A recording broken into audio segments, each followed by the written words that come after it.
வணக்கம் என் அன்புறவுகளே. இன்றைய தினம் கொஞ்சம் கூட எண்ணெய் சேர்க்காமல் பாவக்காய் குழம்பு எப்படி சமைப்பது என்பதை தான் உங்களுக்கு சமைச்சு காட்ட போகிறேன். பாவக்காயை கறிக்கேற்ற துண்டுகளாக வெட்டி எடுத்துக்கொள்ளுங்க. அதனுடன் தேங்காய் உடைத்த பின் இணலியை சேர்த்து கொள்ளுங்க. கொஞ்சம் உப்பு, கொஞ்சம் தேசி புளி சேர்த்து கொள்ளுங்க. இதனுடன் பாவக்காய் நனைகிற அளவுக்கு சுடு தண்ணியை ஊற்றி கொள்ளுங்க.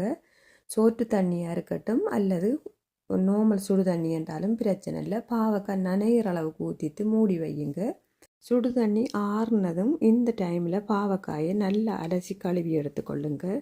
நீங்கள் எந்த சட்டியில் கறி சமைக்க போகிறீங்களோ அந்த சட்டிக்குள்ளே கழுவிய பாவக்காயை எடுத்துக்கொள்ளுங்க. இதனுடன் சேர்த்து சமைப்பதற்காக கட்டா கருவாடு நல்லா சுத்தம் செய்து வச்சிருக்கேன்.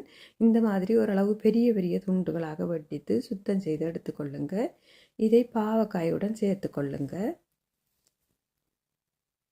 இதனுடன் சின்ன வெங்காயம் நல்லா கசக்கித்து சேர்த்துக்கொள்கிறேன். சின்ன வெங்காயம் கிடைக்கலன்னு சொன்னால் பெரிய வெங்காயம் சேர்த்துக்கொள்ளுங்க. இதனுடன் அரை தேக்கரண்டி அளவுக்கு பொன்னிறமாக வறுத்த வெந்தயம் சேர்த்துக்கொள்கிறேன். அதோட அரை தேக்கரண்டி அளவுக்கு சின்ன சீரகம் சேர்த்துக்கொள்கிறேன். கொஞ்சம் கறிவேப்பிலையை நல்லா சின்னனா பிச்சுத்து சேர்த்துக்கொள்ளுங்க. இதனுடன் கறிக்கு தேவையான அளவுக்கு கறித்தூள் சேர்த்துக்கொள்ளுங்க. அதாவது கொச்சுக்காய் தூள் தேவையான அளவு சேர்த்துக்கொள்ளுங்க. கறிக்கு தேவையான அளவுக்கு பழப்புளி சேர்த்துக்கொள்ளுங்க. இதனுடன் முக்கியமாக கொஞ்சம் தேங்காய் பால் சேர்த்துக்கொள்ளுங்க. அதாவது நாங்கள் உடைச்ச தேங்காயிலிருந்து கொஞ்சம் தேங்காய் துருவிட்டு சுடு தண்ணி விட்டு மிக்ஸ் கப்பில் போட்டு அரைச்சிட்டு நல்ல சொட்டு பாலாக சேர்த்துக்கொள்ளுங்க. கறியை நல்லா கூட்டி விட்டு கொதிக்க வைக்க வேணும். இப்போ உப்பு போடக்கூடாது. உப்பு கருவாடுன்றபடியால் நல்லா கொதித்த பிறகு உப்பு சுவை பார்த்து தான் அதுக்கு பிறகு காணாட்டி உப்பு சேர்த்துக்கொள்ள வேணும். கறி நல்லா கொதிச்சு கொண்டிருக்கு. இப்போ திறந்து ஒரு தடவை பார்க்கலாம்.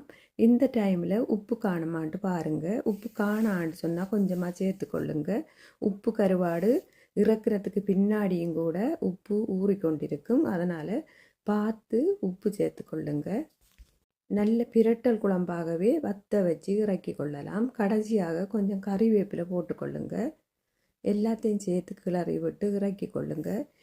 சுகர் வருத்தம் கொலஸ்ட்ரால் இருக்கிறார்கள் இந்த மாதிரி எண்ணெய் சேர்க்காமல் பாவக்காயை சமைச்சு சாப்பிடும்போது மிகவும் ஆரோக்கியமாக இருக்கும். இந்த முறையில் நீங்களும் சமைச்சு பாருங்கள்.